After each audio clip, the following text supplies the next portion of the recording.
2025 February 28 release වෙච්ච last breath කියලා කියන ට්‍රූ ස්ටෝරිය බේස් කරන් හදපු සර්වයිවල් ත්‍රිලර් මූවි එකක්.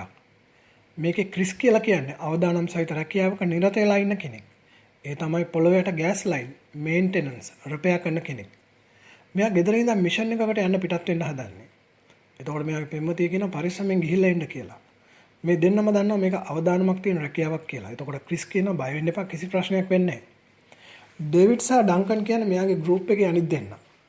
මේ වගේ ගෲප් කීපයක් එකතු වෙලා රූටින් එකකට තමයි වැඩ කරන්න තියෙන්නේ. උතුරු මුහුදේ අඩි 300ක් මුහුද යට තමයි මේ මේන්ටෙනන්ස් මිෂන් එක කරන්න තියෙන්නේ. මුහුදේට ඩයිව් කරන්න කලින් මේ කණ්ඩායම් වෙන වෙනම කුටි ඇතුලේ තමයි ඉන්නේ.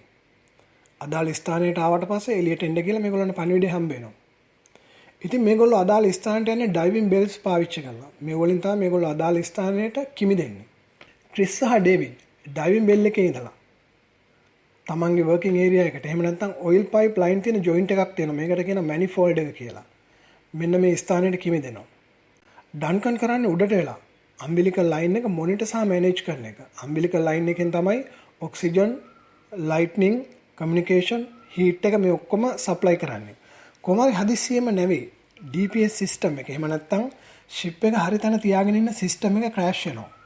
මේ වෙලාවෙම කුණාටුවක් කියලා නැව වර්ක් සයිට් එකෙන් එළියට යනවා. කොහොම හරි ඩයිවිං බෙල් එකත් ඇදගෙන තමයි යන්නේ. එතකොටම ක්‍රිස්ගේ අම්බිලිකල් ලයින් එක මැනිෆෝල්ඩ් එකේ හිර වෙනවා. කැඩෙන්නයි හදන්නේ. මේ වෙලාවෙම ඩේවිඩ් කියනවා ක්‍රිස්ට ඉමර්ජන්සි ඔක්සිජන් සප්ලයි එක ඔන් කරගන්න කියලා. පල්ලෙහාදීවා මැනිෆෝල්ඩ් එකේ උඩට නගින්න ඕනේ. එහෙම නැත්නම් ඔයා හොයාගන්න බැරි වෙයි. ඉතින් මේ ඉමර්ජන්සි ඔක්සිජන් සප්ලයි එක තියෙන විනාඩි 10කට විතරයි.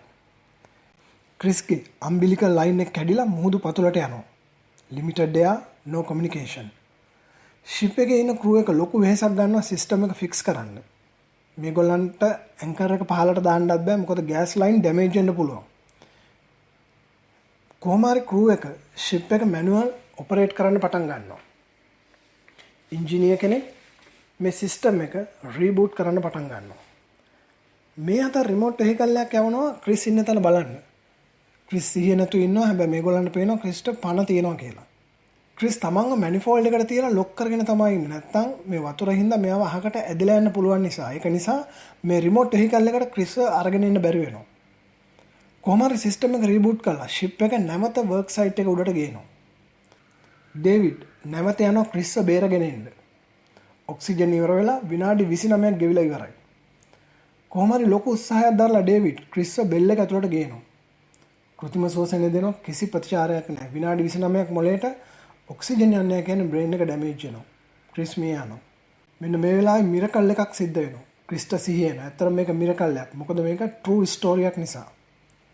නැවත මේ කණ්ඩායම ෂිප් එකට ගෙන්න ගන්නවා. ක්‍රිස් නැවත එයාගේ පෙම්වතිය ගාවට යනවා. Tamanට මේ සිද්ධ වෙච්ච දේ ගැන මේ දෙන්න කතා කරනවා. කතාව මෙතන ඉවර වෙන්නේ නැහැ. සති 3කට විතර පස්සේ නැවතත් මේ කණ්ඩායම Tamanට මේ ෆිනිෂ් කරන්න බැරි වුණ මේ මිෂන් එක කම්ප්ලීට් කරන්න නැවතත් මුහුදු පතුලට යනවා.